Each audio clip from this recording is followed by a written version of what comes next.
from historic downtown Herndon, GB Studios, GreenBrilliance. How's everybody doing today? Today is a very special day. Today is where I ask you, the homeowners, are you stuck with us for 30 years or are you with us? More importantly, are you married to us? Ibrahim, lead engineer for CARE, the customer service 24-hour department. Welcome. Ibrahim, how we doing today? Ready to go, sir. Ready to go? Oh, man, I already lost my hair. Please don't say sir. Lead engineer. You're ruining your intro, man. Lead engineer for our CARE department. And I say CARE. I don't say customer service. It's not the same. For our CARE department. How you feeling? Feeling really good today. Amazing. I'm feeling amazing. I'm feeling good. I'm feeling good because I realized yesterday after Ibrahim and I sat down that I made a mistake, a big one. Our first episode, and this is a plug for the first episode as well, with lead engineer Bob of Designs, okay? I think the title of the podcast is Designs. Yeah. I said that Bob was the savior. The design expert is the savior, and that's still true, okay? But I was missing a key component. It was really Bob is savior one of two. Ibrahim, you are savior two, okay? You are one of two. You are the missing component. I'm thinking of that IKEA set we were talking about yesterday where you got a lot of parts. You just got to make it make sense. And at the end of it, it's that big dresser, all right? And you're like, wow, we did this 9.5 hours later with no customer support and just pictures, which is the opposite of GreenBrilliance. So what I'm really trying to get at is the design of a residential solar system is, again, go back and watch the video. It's truly designed to meet or exceed the energy demands of the household. It is designed to prevent problems before the installation happens, okay? But what about what happens after the installation? Okay? Yes, there is the inspection. There is the meter change. And we've talked about this. We'll do a video on it in depth later on. There is then that ding, ding, ding, permission to operate. Utility companies don't get mad at me, but it is extremely infuriating. They're always outside of our window. The fact that the utility company has to grant you permission to turn on your system, and that is true, okay? We're not enemies of a utility company. I mean, we do work with Dominion, one of the largest utility providers in the country, on a commercial level. We were at their office in Richmond a few months back, and I mean, fantastic people. But again, at the end of the day, I guess what I'm getting at is after that permission to operate happens and the homeowner is notified in some shape or form, okay? Now with us, it's a phone call, it's an email, it's a drive to your house if you don't know, you're going to know to turn your system on and you're going to be guided, and Ibrahim will get to that in a moment. It's more than that. With a lot of other EPCs, after the installation, everyone goes to sleep. The sales organizations, most of them that do not represent GreenBrilliance, go to sleep. Okay, there's some good ones, but most of them go to sleep. The EPCs go to sleep. They stop caring. The money comes in. The loans are funded from the bank. Okay, and I was talking with our owner, Sumit Bhatnagar, this morning, and he made a very good point. The whole, not just after the installation, but the whole solar process, and tell me if you agree with me, Ibrahim, okay, of a solar, the purpose and the process of solar installation is a marriage. You are courting each other from the time that homeowner, you, signs that contract with the EPC, us. You are getting to know one another throughout the process of permitting and interconnection up until the installation.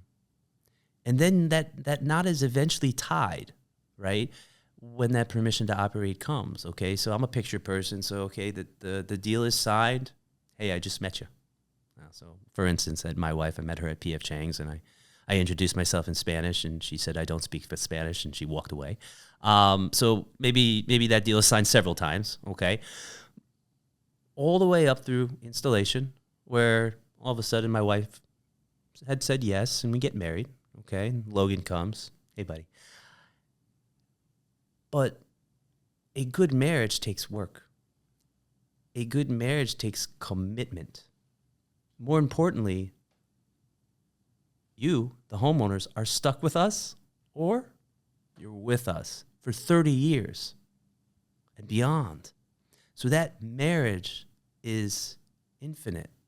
That marriage takes communication. And that relationship with a homeowner in GreenBrilliance is for life, just like marriage. You're married, right, Ibrahim? Yeah, I know you're married. married. I know. Also. I know you're married, but happily married, right? That's the word. So what I really want to get into today is after the installation, after the inspection, after, honestly, most of the engineering talk, okay? What happens when everyone else is asleep, those other EPCs, and they've gotten their money, okay? But something goes wrong with the system. Ibrahim, I'm going to stop talking in one moment, but did you know that the average cost to maintain a solar system is about 3% per year? Which basically means the average cost of a solar system, say, is around $20,000. Okay, that's $6,000 a year. And if our warranty is, and it is, 30 years, we're doing the math here. That's a soft value, a soft fiscal value that is built into your department, my man, that no other EPC can touch. So I'm going to stop, and I just want to start to listen. I want you to introduce yourself, and we'll get going from there. Okay. Thanks I for didn't that. smile enough. Yeah. Thanks for that great introduction, Adam. My name is Ibrahim, and I am a solar engineer here at GreenBrilliance. I'm a NABCEP certified engineer as well. And I am focused on post-installation support for our customers. This is kind of a part of solar that, as Adam mentioned, can oftentimes be neglected, oftentimes not be focused upon in the way it should be. And to follow the marriage analogy, we don't want to leave our customers at the altar after making all these promises for them. You have to stay committed. You have to address all of their concerns in a timely fashion. And that's where mostly I come in. I deal with the technical side of support. So, solar systems are like any other technology. They can have bumps, hiccups, fail, need replacement, need assistance, and basically almost all of that falls on my plate. And it's a really interesting role that I've had for almost a year and a half now. I've gotten to learn so much more about solar through this role because I've gotten so familiar with the technical side of things, all the different manufacturers in the industry. Before you prove that you're smarter than me, okay, I want to get to know you for a moment, okay? You're from Herndon, right? Yes, I am. Okay. All right. So did you just wake up one day and fall out of the bed? I fall out of the bed almost every morning. My wife will attest to that. And just go, I want to be in solar? How did this start? I mean, you're from Herndon. You went to Virginia Tech? Blacksburg, I think? Did, yeah. Okay. All right. So my understanding from our conversation yesterday is you wanted to be a doctor. Yeah. I've had a kind of a interesting path to get to solar, I'll say. I was always interested in science when I was younger, I'd say. But, I'd always be interested in different things. One day I'd want to be a farmer. One day I'd want to be a doctor. One day I'd want to be a firefighter. And I think everyone goes through that. 2 to 3 times is average. Yep. Change your major 2 to 3 times. So I went to Virginia Tech and had started off there wanting to study to become a doctor. Quickly realized that I'm not good at chemistry and figured I needed to go a different route. I ended up graduating in finance from there. But while I was there, I found my passion, which is, I think, the most important thing you can find during your time at college. And that, to me, was climate change. I became aware and read more and learned more about the situation that we all face, and found that it was a really urgent issue that will affect everybody. And I was just so drawn into that. And that led to me staying at Virginia Tech longer and starting an initiative I called the Big Plant, which was... Big plant. Sounds like a tree, like a big tree. Yeah. Am I somewhere there? Yeah? Basically, something All right, like that. all So it was an initiative to plant 6,000 trees on campus and in the area around campus. And it was a really exciting to have this idea and, pursue it in earnest and network with local arborists and organizations in the university, all of which helped me out. And we ended up planting 6,000 trees back in March 2019. And that initiative has continued on since then. It's still going on right now. Mm-hmm. So when did you, I'm just quick math, when did you graduate? What year? I graduated 2018. I wish you could give me an even number. Okay, so that's 6 years. So how many trees? 6,000? That's probably... So it's about 36,000 trees. Yeah, probably over 20, 30,000 trees. Every year they've, at least done several thousand since How I've do you left. start that? How do you get into that? Like, I mean, I definitely graduated and I went to school, but my school consisted of, 3 all-nighters per week and then some other stuff I'm not going to really discuss. I don't know how you would, so how did you, what did you just sign a petition or something and you go, I'm going to do this? Because I would imagine there's funding.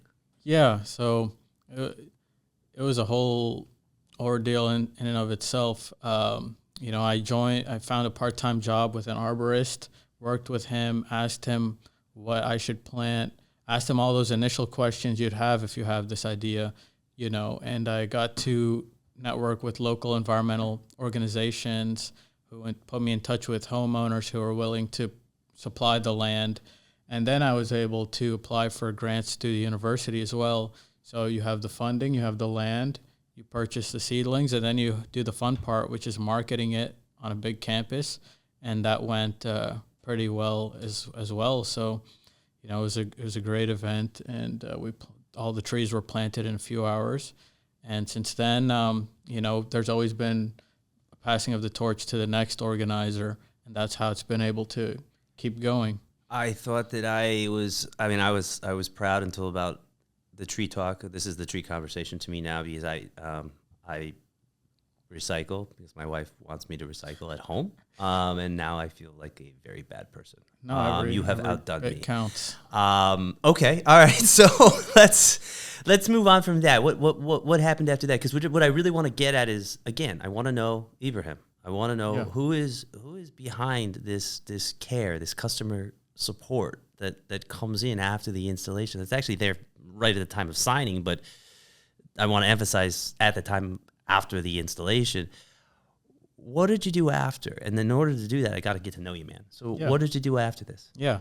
So, me trying to pivot into my passion of climate change and sustainability, I applied to the Peace Corps, actually, and I got accepted to be an agriculture and nutrition volunteer in Ethiopia for the Group 22, which is like the 22nd group to go out to Ethiopia. And the Peace Corps Ethiopia program is actually very interesting because it was started by John F. Kennedy and Emperor Haile Selassie. And when you go to Ethiopia at the Peace Corps office, you see the photo of them shaking hands and starting the program.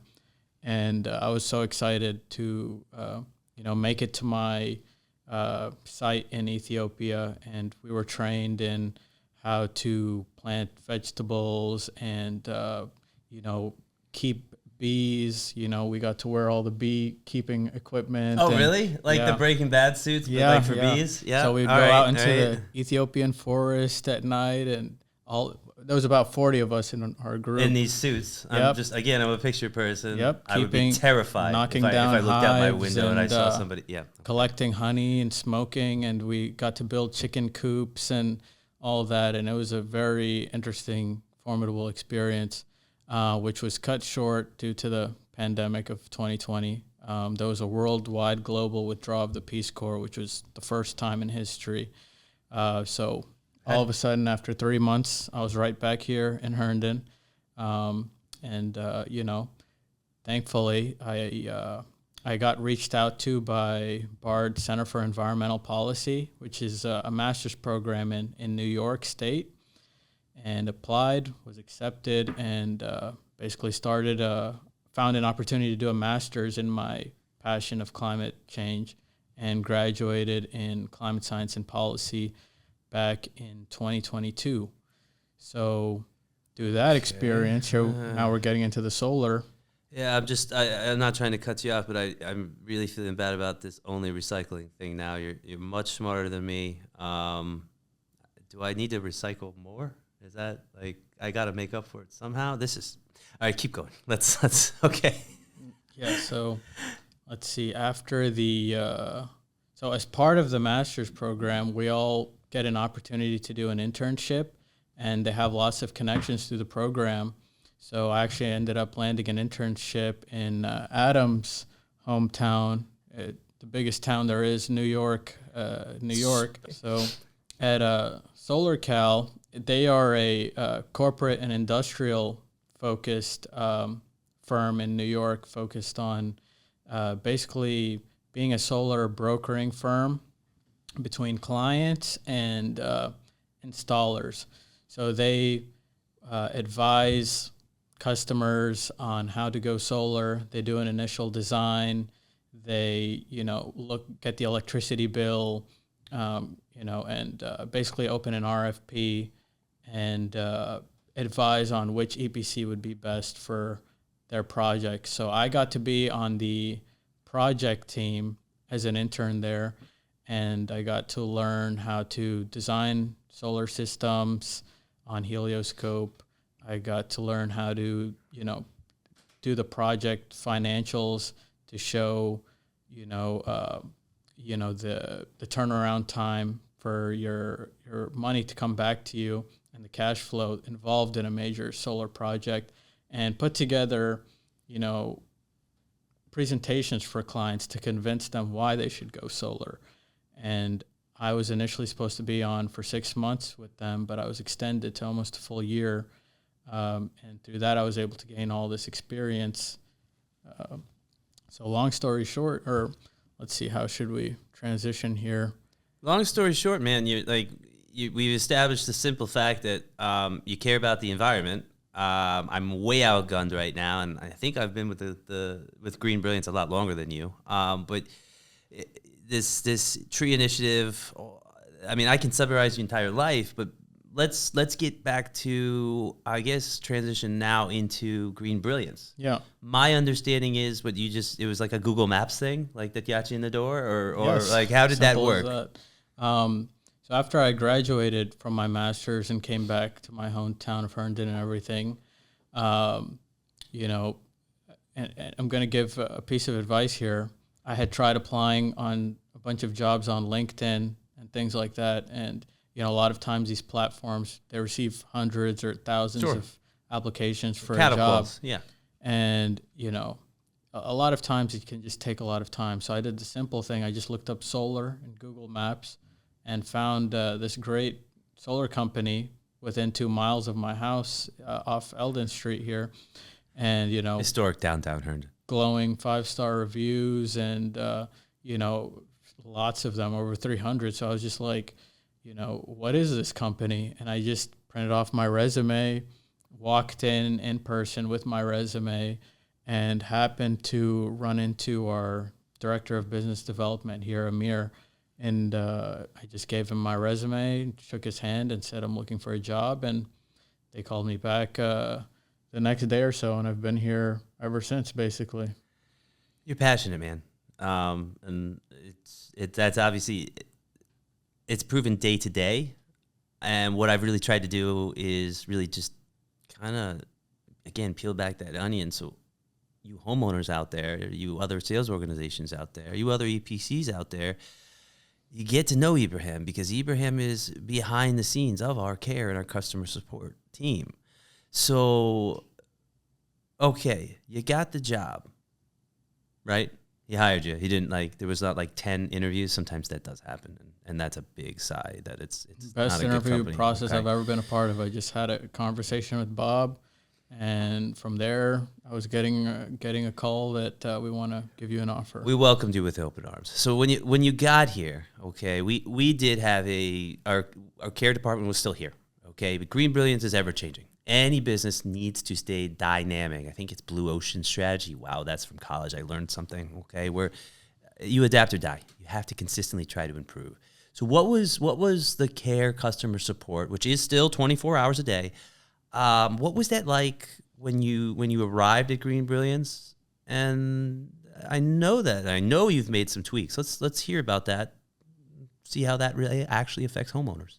Yeah, it was knowing Bob, our lead engineer on the design side, from the first episode. Yeah, he is always busy 24/7, and he was the one who did my interview, and he tried to explain what the job would be. He was like, "You're gonna help customers, and you're gonna discuss with the manufacturers, and do you want that?" And I was like, yeah, and I kind of left the interview still not completely understanding the role, and I learned by doing. Basically, I learned by doing this job case by case. In each. So my main job, to just spell it out, is troubleshooting any systems that have issues, and for homeowners. Yeah, and answering any questions. Taking care of any concerns whatsoever, and all of them are different, and you have to go in a logical progression. A good resource for me is contacting the manufacturers of each system. You're being too humble, man. I'm not trying to cut you off, but you actually changed the care process. I did. Describe what those changes are. The alerts you were talking to me about. Yeah. I'm getting there. I just kind of want to... Sorry, I'm just jumping, man. Put a bit of some groundwork so they understand the initial thing. So, I talk to those manufacturers and try to figure out what the issue is. And, doing the job, to answer your question, I quickly realized, a lot comes through our care channels every day. We have over 3,000 installed systems in the DMV area, DC, Maryland, Virginia. And on any given day, we get at least 5 to 10 of our customers reaching out to us with some kind of a query or an issue. Initially, we just had a task called troubleshooting, and that was it. And when you get that many concerns or pieces of outreach in a day, you really have to learn to prioritize so that, the major issues are being put first. So, to kind of separate things out, I changed the alert system through our portal that we use to separate out customers. Queries from customers should be first because they are directly contacting you and looking for an answer and support. I kind of equate it to if you're at a restaurant and somebody's hungry right in front of you, you should feed him before you look at, the delivery queue. The Uber. Yeah. We can say it. Uber Eats or the DoorDash. Yeah. So you want to first take care of the person who's actually reaching out to you. So first, I separated out customer alert.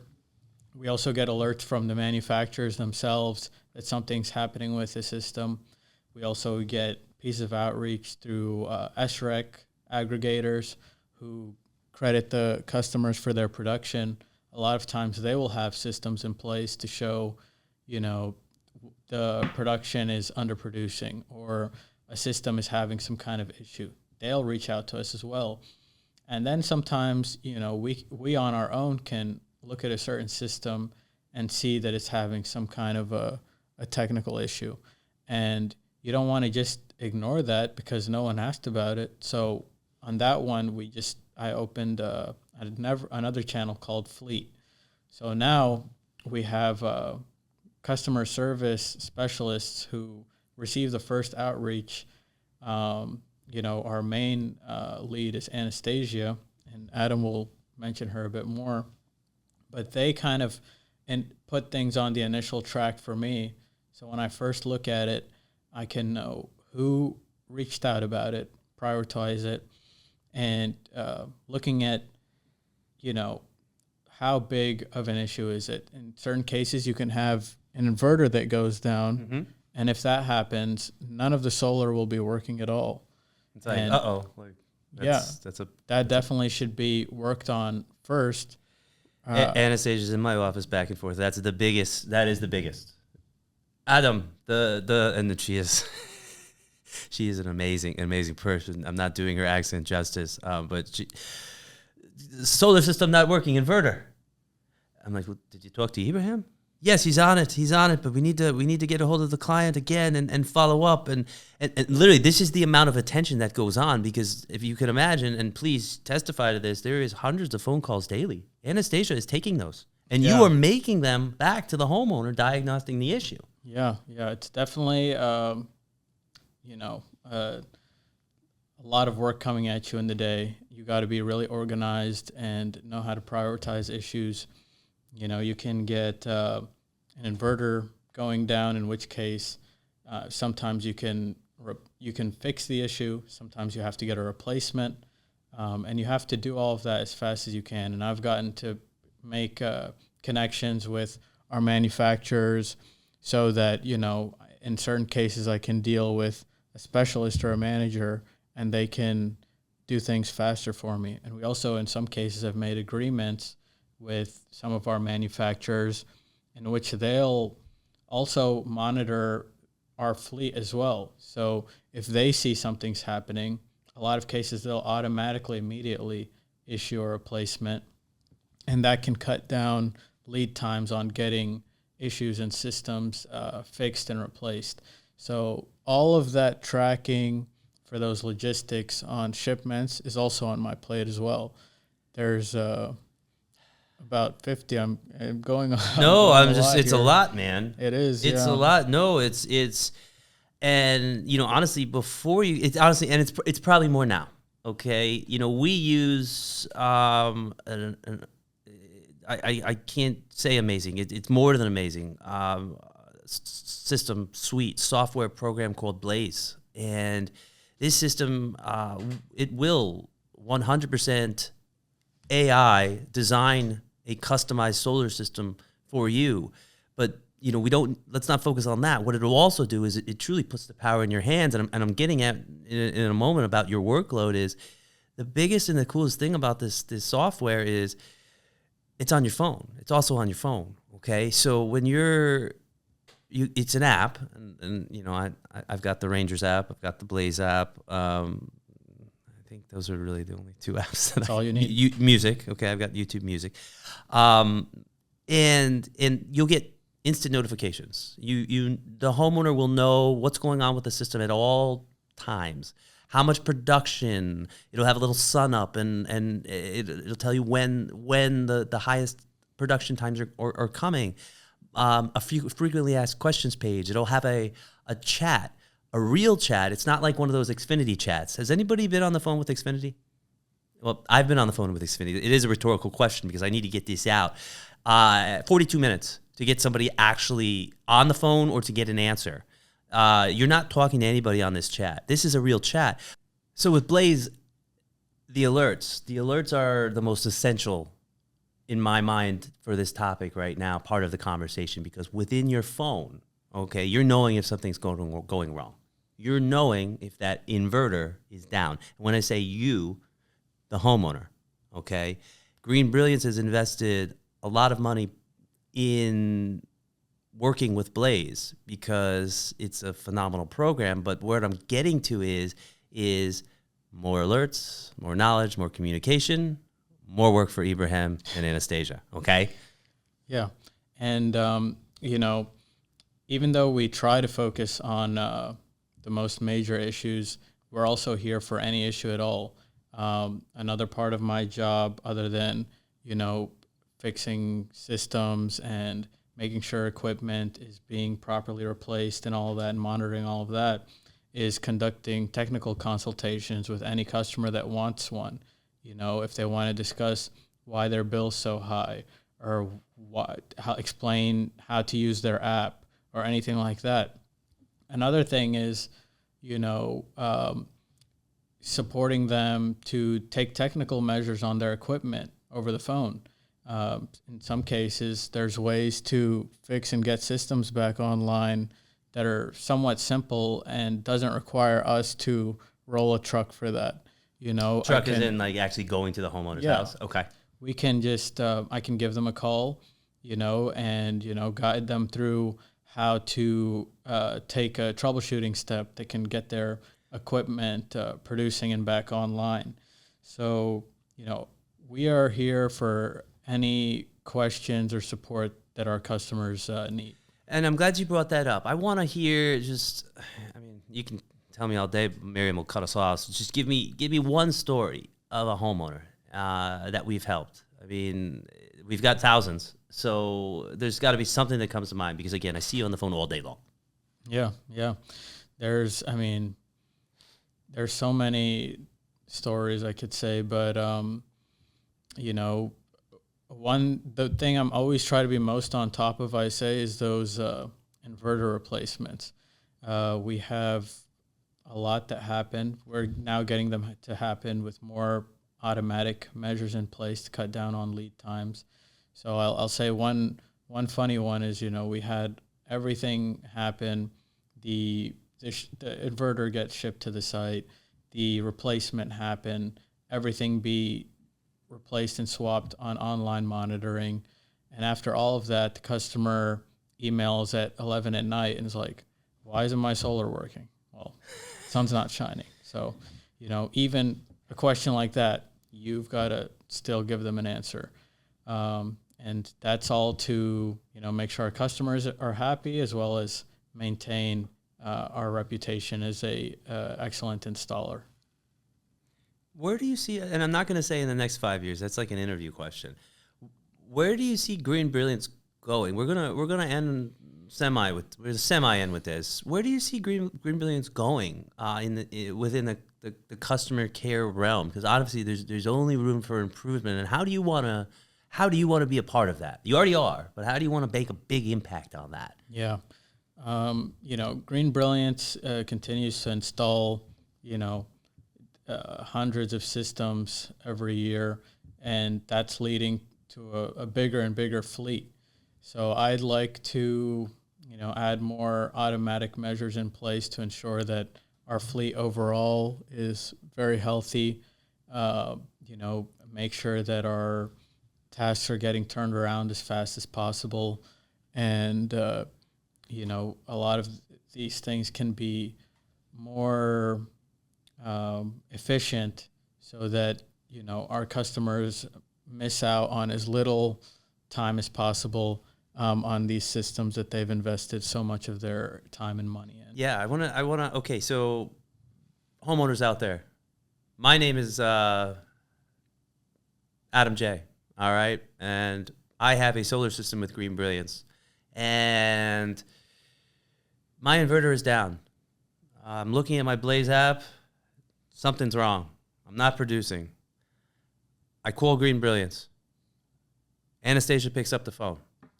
What happens from there? Well, from there, she also takes an initial look at the solar system. And in some cases, it can be, a quick fix, like, are they calling at 5 a.m. in the morning? In which case, that's why the system's not producing. Like, there's so many initial things that can turn out to be, that it's a non-issue. But after she confirms that it is an issue, she will let them know that she's going to open a ticket for our technical support team. Okay. And those come to me. And on the same day, I will review it, and especially if it's something as important as that.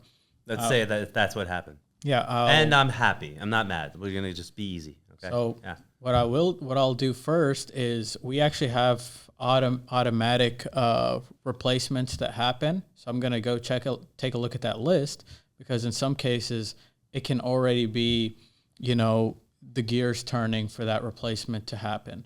If it's not on the list, I'll have to, contact the manufacturer and get that replacement started myself.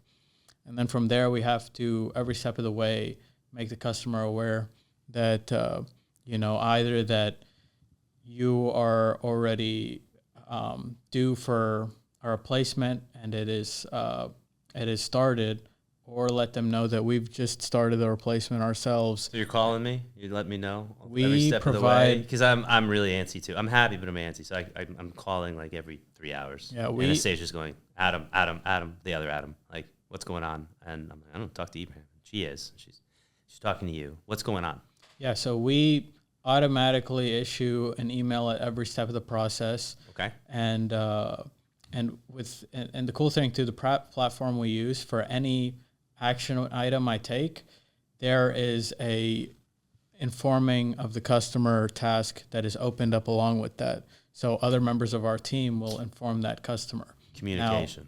Now, if for some customers, an email, 2 emails is not enough. They want to call, they want to speak in person, and I'll still, be willing to discuss with them on the phone what's going on with their equipment and what they can expect. So I've asked the camera, which is essentially you, the audience, the homeowners, okay?